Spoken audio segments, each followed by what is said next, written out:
Ayan. 27 degrees Celsius. Okay. Okay na.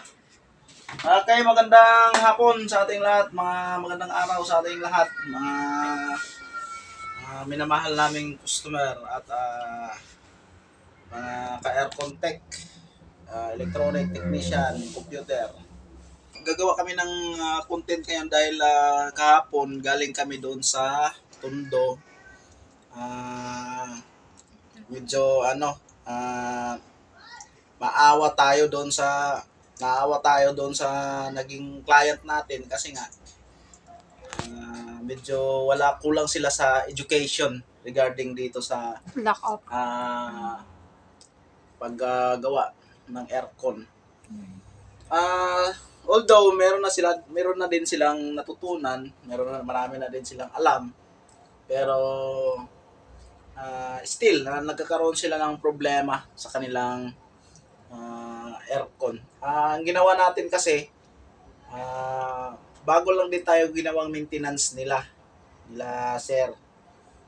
Kasi marami silang unit, marami silang establishment, tapos ang mga nirepair ko yung isang daikin nila. Ang nangyari, after ilang a month lang, nawala yung lamig. So, binalikan ko, ganon. Sabi sa akin, cover pa ba ng warranty yun, sir? Ganon, kasi pinalitan natin ng capacitor.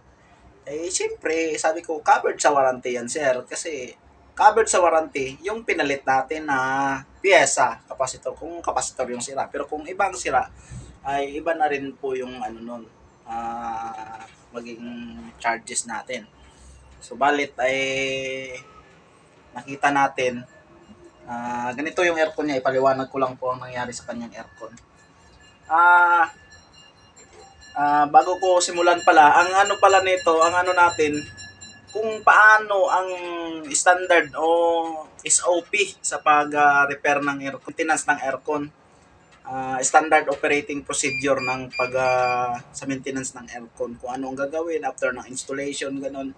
After ng video na ito, matutunan nyo kung kailangan pa ba i-repair yung isang aircon o hindi na. At pangalawa, kung ano ang mga gagawin natin. Gagawin sa aircon natin after 5 months, after 2 years, after 3 years, ganun po. Kaya, ang una natin, ang standard operating procedure ni sa amin, standard operating procedure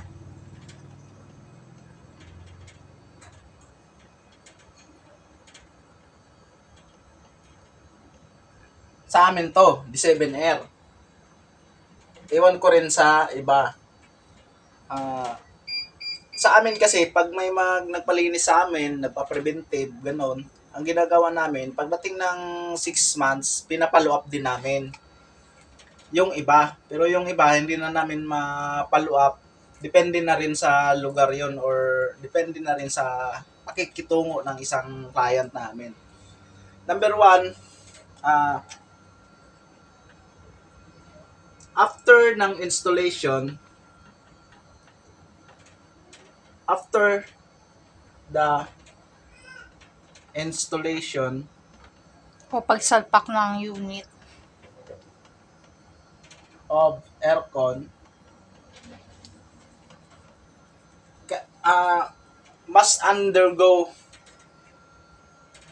mag-undergo siya ng observation within 3 months.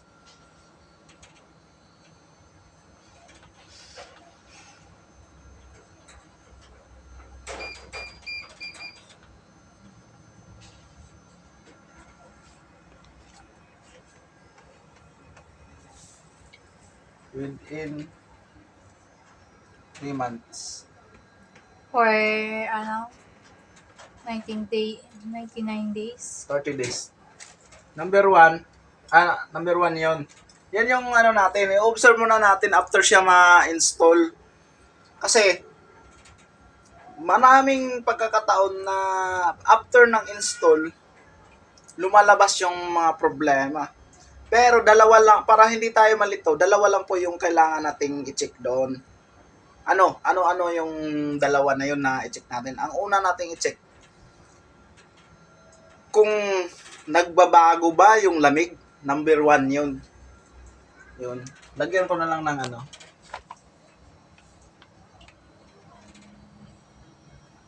Nagbabago.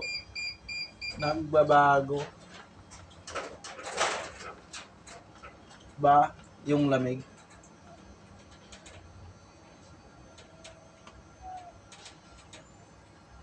Nagbabago ba yung lamig? Bakit inano natin na nagbabago yung lamig? Kasi maraming pagkakataon na after niya na-install, ilang linggo, ilang araw lang, nawala yung lamig. So, kailangan, ano ibig sabihin yon? Malaki ang, sabihin natin 85% na nagkaroon siya ng leak of refrigerant. Lack of refrigerant na. Maubos na yung dahil sa butas. Nagkaroon siya ng leak kasi nga doon sa mga fittings, mga hinihipitan, ganun. Fittings, mga flare nut, doon nagkakaroon ng leak. Sa mga dugtungan Opo. ng mga copper. Tapos, yun na yung una. Ang pangalawa niya, sa after ng installation ng aircon, maintenance ng aircon ay, ang pangalawa nating i-check ay, ito yung una, leak of refrigerant. Number 2, nagkaroon leak Water leak. of water. Leak of water. Dalawa. Leak of refrigerant or leak, at saka leak of water.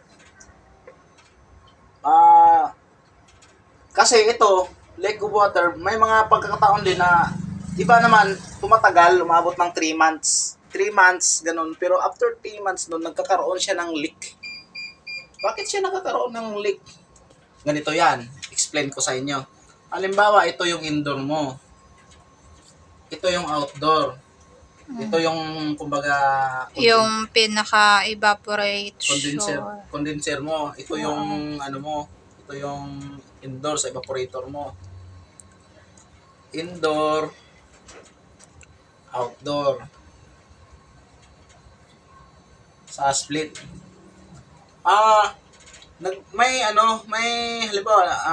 may drain yan. May labasan siya ng tubig. Ang labasan ng tubig, minsan sinasabay sa tubo, ganun. Pag ganun, pababa. Slant. Minsan sa likod, palabas, pag ganun. Back to back. Pag ganun. Minsan. Padiretso pag ganun, or pababa, ganun. Minsan, sa mga elbow niyan, dito, ganun, dito sa mga elbow na to, dyan nagbabara yan. Yan. Stuck up ang tubig. Nag-stuck dyan. Ang nangyari dyan, ito kasi, pagdating ng 3 months, magsimula na siyang mag-jelly. Maglumot. O lumot. Mag-jelly na, mag-start na siya mag-jelly. Kaya ang jelly dito yon, nag-pan siya dito, tapos mag-stuck siya dito. Ngayon, once na mag-stuck na diyan, mag-stuck na siya dyan, or minsan dito, nag-stuck na siya. Ang nangyayari dyan, yung tubig, di ba, pundo siya, magbabara na dito. Nagpunta na yung tubig dyan. Nagpundo na yung tubig dyan, tapos na-stuck siya dyan, hanggat sa, siyempre, Umakyat ito, ang umakyat. nagtutubig to dito evaporator nagtutubig. Ngayon, Hanggang aakyat sa na siya, dumami ang tubig. pupunta na siya dito sa drain pan. Ito, yung banda na to sa baba. Yan. Drain pan yan. Drain pan. Yan. Pupunta na siya din sa drain pan. Ang nangyayari, mapupuno na naman tong drain pan. So, ngayon, magtutulo na siya. Hanap Yan. ng butas yung tubig. Bagong install yan na aircon ang nangyayari. Pero minsan nangyayari din sa mga second-hand, pinarelocate na ganyan na, natutulo na. So, ano ang natin dito? Pinakamahalaga natin kailangan ma-secure natin yung 3 months warranty. May 1 year warranty sa brand new, 3 months warranty sa second hand. Ganun. Kailangan ma-secure natin ng maayos yun. Bago tayo aalamin natin yung technician or yung service provider niyo ng aircon kung bumabalik ba sila pag magkaroon sila ng back job. At aalamin natin kung ano ang background nito. Dapat matinong pag makahanap kayo ng matinong technician. Aalamin natin sila. Kasi marami pinagawa natin tapos pagdating na di naman sila babalik. Pinakain pa natin na maayos, ganun. So medyo pangit din yung ganun. Pangatignan sa yan. Diretso tayo sa number 2. Itong number 2, after ng 3 months, na-observe mo na wala naman siyang hindi naman nagbago yung lamig niya, tuloy-tuloy naman. Ibig sabihin nun, tayo muna. Doon na. Tapos na doon sa leak.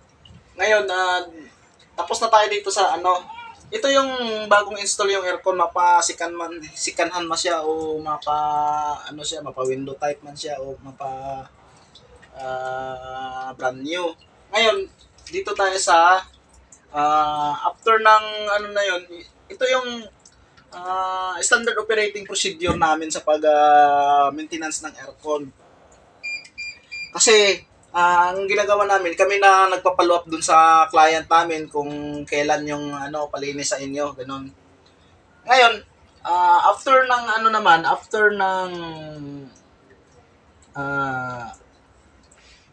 5 to 6 months, ito naman yung subject for preventive siya. Subject for preventive.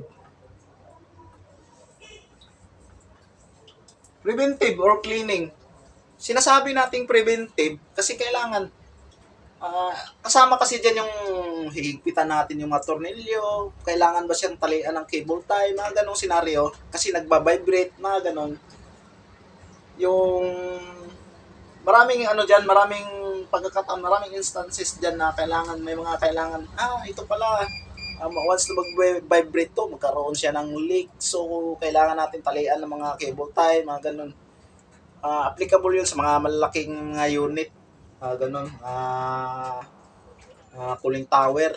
Kasi madalas mag-leak yung mga compressor banda yun kasi malakas talaga yung vibration niya.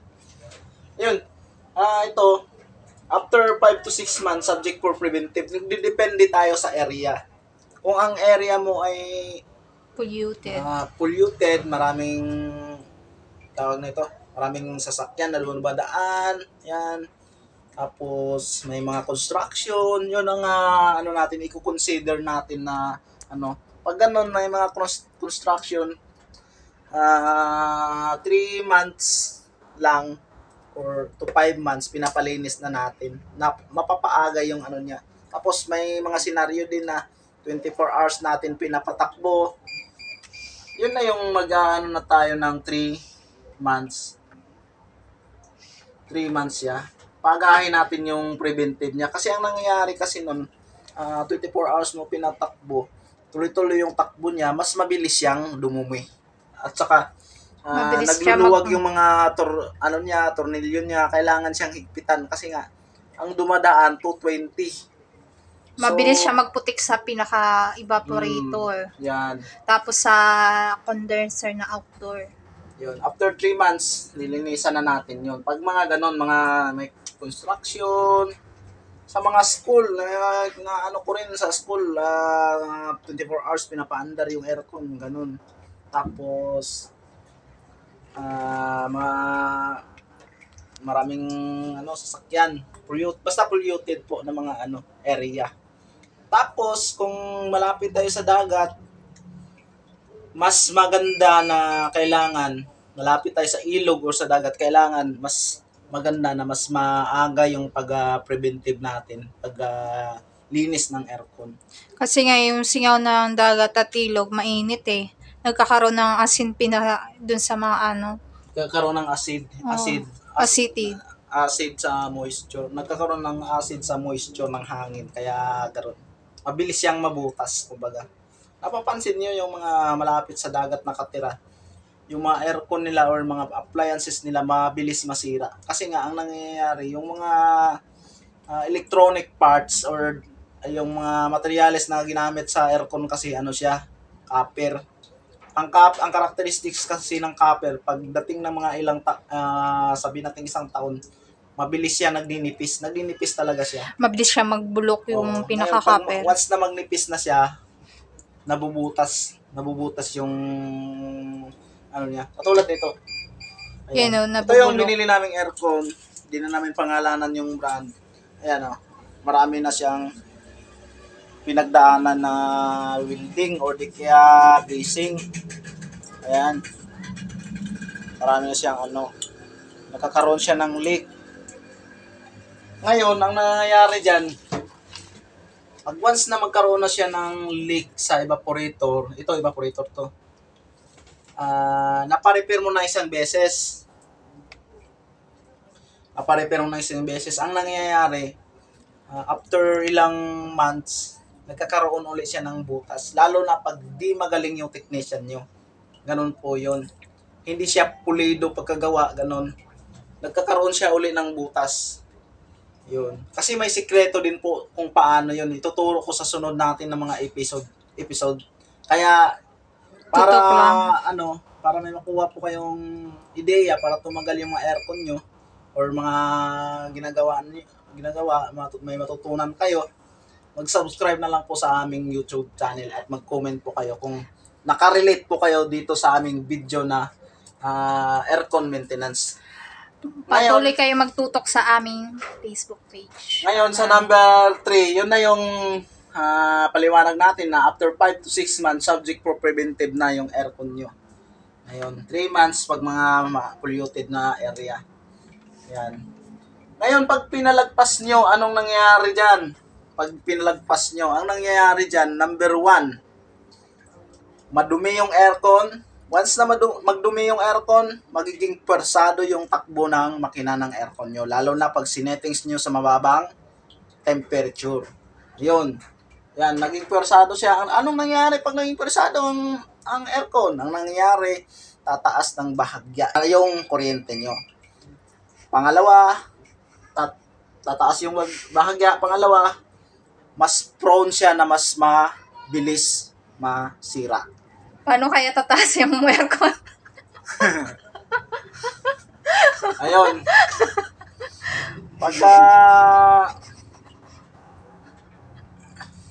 Ayun na. Pagkatapos niyan, hindi nyo na palinisan, hinahayaan nyo lang, maabot siya ng abutin nyo ng taon.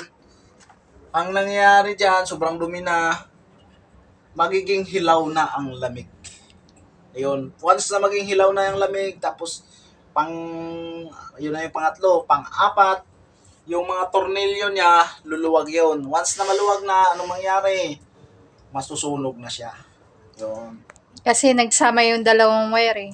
Hindi siya nagsama. Nagluwag yung mga tornilyo niya. Tornilyuhan, gano'n, halimbawa tornilyo. Line, neutral, tapos signal. Ayan, lumuluwag yan. Lalo na itong dalawa, line neutral, 220, lumuluwag yan. So, once na magluluwag, anong mangyayari? Nasusunog, pangatlo, nag-error na siya. Nasisira na siya. So, pag nasisira na, anong gagawin? Nagkakaroon na siya ng problema, nagkakaroon na siya protection. Nagpo-protect siya, nag-error siya. Yun ang sa inverter. Inverter po yung pinag-usapan kasi natin. Tapos pag nasunog yung wire, Huwag mo nang anuhin yun. Alam na nila kung ano doon. Number 3, ayun. Sa ano na tayo, after ano naman, sa maintenance ng aircon, after 2 years,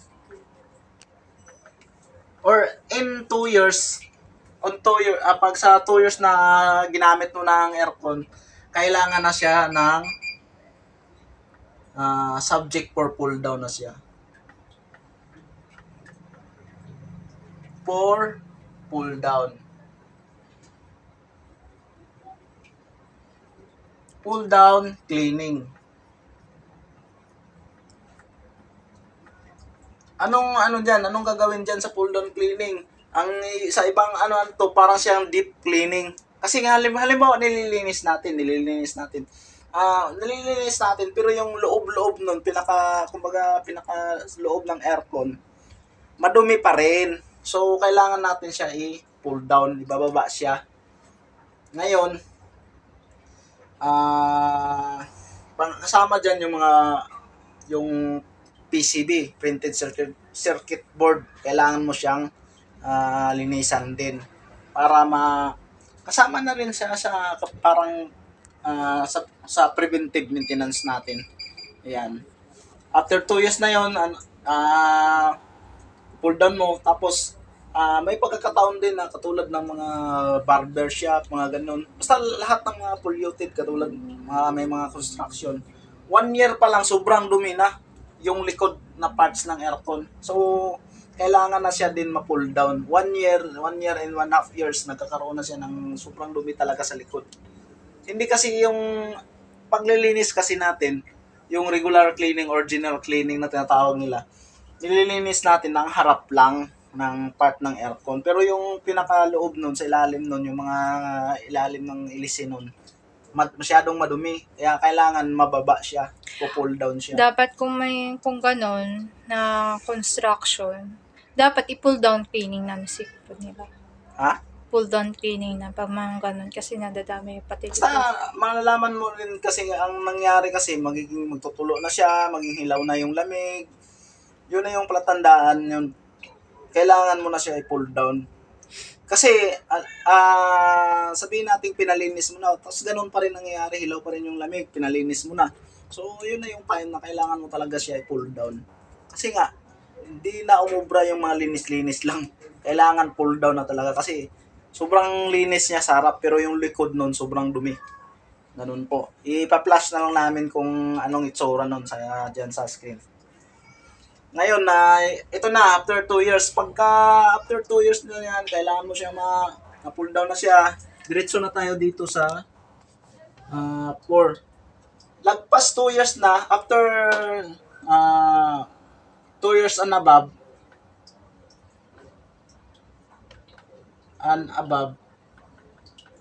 subject for na siya? Subject for corrective. Anong include dyan? Subject for corrective, depende yan sa brand. Nagdidepende po yan sa brand. Kasi may halimbawa di na ako magbanggit ng brand. 5 years siya, magkakaroon ng maglabasan yung mga iba't ibang problema niya. Sabihin natin corrective siya kasi nga dito sa time na to, 2 years pataas, magsilabasan na magsulputan na yung mga iba't ibang sakit ng aircon. Number 1, freon. Number 2, yung mga motherboard niya. Number 3, fan motor, compressor, mga ganon.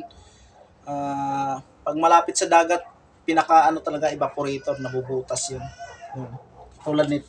Katulad nitong sa atin na ito. Yan, pag kadalasan ito, mga iba nga 1 year pa lang nabubutas na. Depende rin sa paggamit. Sa mga window type, ganun din. Gamit ng window type, nabubutas din. Pare-pareho lang din yung niya. Pag malapit kayo sa dagat, talagang mabilis yan. Mabilis mabukas. So, anong kailangan gawin pag ganun? Pag ganito, pwede naman natin pag ganito, papalitan na ng evaporator. Ayan. Papalitan. Tapos, isa-suggest ni technician,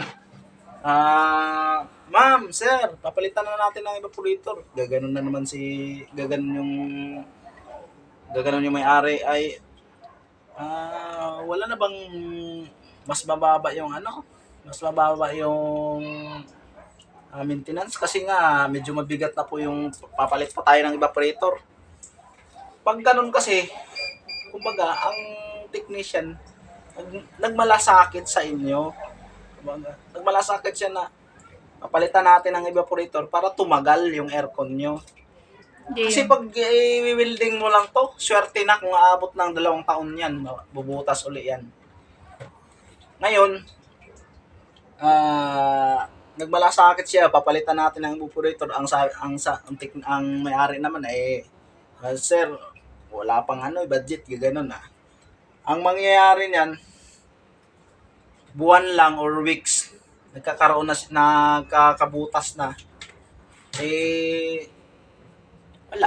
Yung maintenance natin, magiging disposable na yung aircon nyo. Madidispose na lang siya. Ibebenta na lang benta niyan pag mga ganyan, mga sira na. 3,000 na lang. Ganun.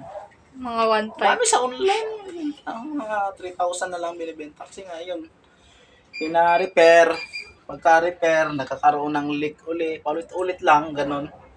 Ganito pala, pag nagkakaroon na siya ng ganung mga problema, yan, pina-repair mo isang beses. Tapos pina-repair, pagkatapos ng isang beses, nasira uli, pina-repair mo na naman uli. Yung time na yun, wag mo nang ipa-repair. Kasi Kung bakit? Hindi na siya advisable, hindi na siya practical kasi nga pina-repair mo magkano? Sabihin natin nagbayad ka ng 4-5 bawat repair. Welding yan, kasama yung hininang yan, kasama yung preyon yan, nilinis pa. So, ganun yung binayaran nyo. Pinakamura na yan kasi sa mga talaga, mahal yan, may mga resibo, mahal yan. Kulang, maliit lang yung ganung singil. Ngayon, 2 beses mo pina-repair, o magkano? O, di, makakabili ka na ng isang window type ngayon.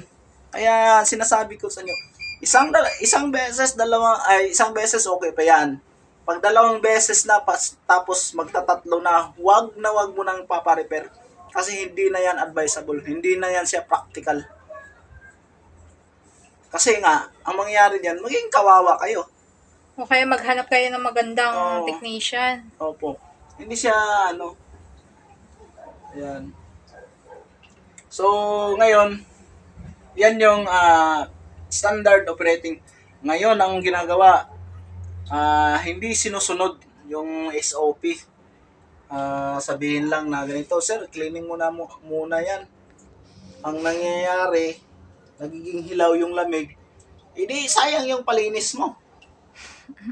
Nagiging hilaw lang yung lamig kasi parang Nagtapon ka na ng pera. sinuksok mo lang yung dumi doon sa loob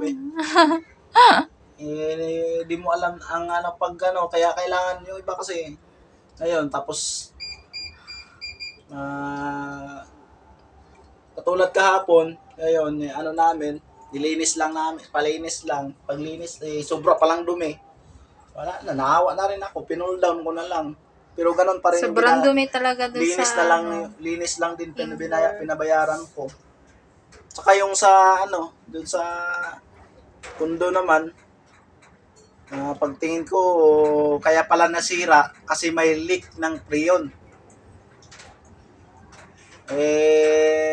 Kakapalit lang ng ng kapasitor kasi sa yun brand yun na basta mamahaling brand. Yung kadalasang sira nun, inverter siya. Yun,